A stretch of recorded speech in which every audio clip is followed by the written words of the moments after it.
Hey guys, welcome to another video from the Parrot Bros. Now, as you can see behind me, we've got the engine crane, so we are going to be pulling the engine out of this forged car. Now, I'm not fully convinced because if you've watched any of my previous videos, you'll have seen the issues that I've been finding, and believe me, they've got worse as I've got into it. Now, I haven't pulled the engine out. I'm literally just held on the mounts, both sides. Everything else has been removed. I've taken off the downpipe. I've taken off the prop, which was missing a bolt, and one of them was loose as well. The downpipe, one of them was finger tight, the worst one to get to, but it's still no excuse. The O2 sensor, I got the big spanner out ready for a proper fight, because if you've ever undone an O2 sensor, you know the amount of heat cycles they go through on that exhaust, that they are never coming off, and you have to get heat on them, you have to hit them with hammer, all sorts. Put the spanner on, ready for a big old fight. Ooh, ooh, it's already loose, and just wound it out with my hand. That would probably be why it sounded like it was blowing.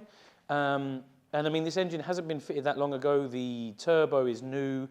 The manifold is still in a really nice condition, so there's no real excuse for it. But before we get stuck into it, as always, let's jump to that intro.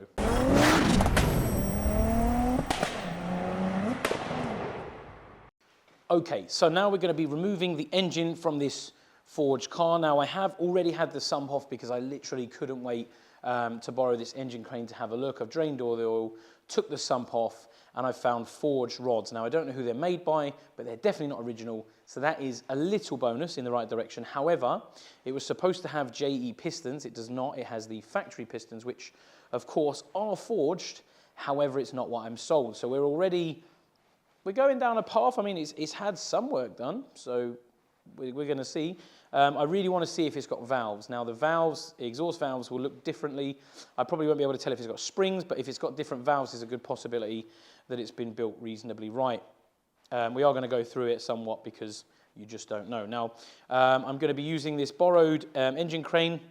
I've got a seat belt, not ideal, better off with chain, but I don't have any. I'm going to be staying well clear behind the jack. I'm going to go up, take the mounts off, then drop it just down into position, spin it round, and then we'll take the exhaust manifold off and have a look and see if we've got any valves.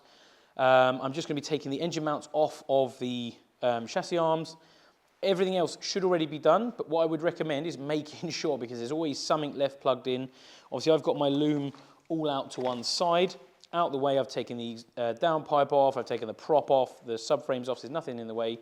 The steering rack is there, but there's nothing resting on it, but just be mindful, because obviously if this is your car and you're going to be using it again, be super careful. Probably a two-man job, one person doing the lifting, one person checking you've left everything loose. So what I'll do now is get these loose. I would recommend, I've cracked them already, but I would recommend just getting the slack off of the chain or the belt, ready to lift. Right, so the engine just started to move there. Cool. Like I said, be very careful, because this is dangerous, it's very heavy. Get the bolts completely out. Right, so that should be the engine loose. So I'm going to come up a little bit, just to make sure we're clear. Yep, we are. And give it a little shuffle forwards. Now, it may foul some stuff, so you have to be careful. Have a quick look down the back. Nope, definitely nothing connected, which is a bonus. That means I did check it right. Right, just be careful with your pulleys and the cam belt end. Right, if you can, turn it, ideal. Oh, hello, we've got one thing still connected.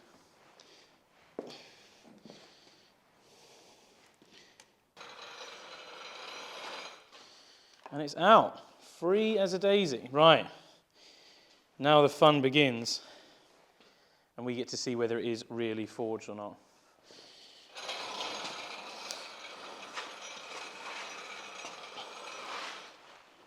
I would also recommend giving yourself plenty of room to do this, which I have not, which is a very silly thing to do, but I will come back to you as we're taking the exhaust manifold off. So it's not good news. The engine is basically standard apart from some forged rods. Now, the problem is I don't even know what brand the forged rods are. They could be 250-pound max speeding rods. They could be integrated engineering ones, which they're supposed to be, but it's also supposed to have forged pistons, which it doesn't. It has the stock ones, which are forged, but they're not what I was sold. It was supposed to have Supertech valves, which it doesn't. They are factory standard. It's got a China fold, which is not ported, so I may as well have kept my stock manifold. So realistically, this was not a good investment. I was hoping to not speed the process up because someone actually contacted me about this. And the story is they bought the car. They had the car with an engine. The engine blew up. They bought this engine and sold it with that list. So technically, they didn't do their research well enough. It's not particularly their fault, but it is. It's not. It is a combination of errors. I'll have to take it on the chin. But basically, I've spent nearly £3 grand on 300 quid's worth of parts, and then of course a few bits that I can sell off of this. So, have I done well? Definitely not. But the reason I wanted to make this video, rather than just sort of brush it under the carpet, was it's important for you to do your due diligence. I mean, if you're buying a car for say 5-6 grand, it's got a Ford engine, got this, got that, unless it's been to Badger 5 and they can vouch for it, you can see that it's got a completely different turbo setup, all that kind of stuff.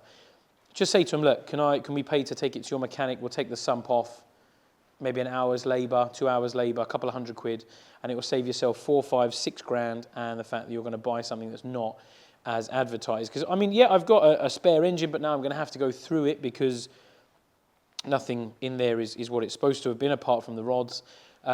So instead of making myself forwards, I've actually taken a few steps back because now I'm investing into something that's not very good.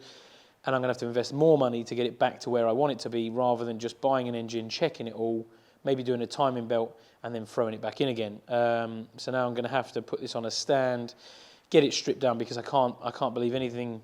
I have to start from the beginning, new head gasket. We'll check all the big ends, check all the bearings, go through head gasket, do the lot, because I'm not going to put an unknown into my car. I've spent a lot of money on it, a lot of time, and I'm going to do it right. I can still drive my Noggy, it's not an issue, it's not off the road yet. So I can still enjoy it. It will just take me a bit longer and cost me a bit more. I'm going to get rid of this car now because now the engine's out, it's no good to me.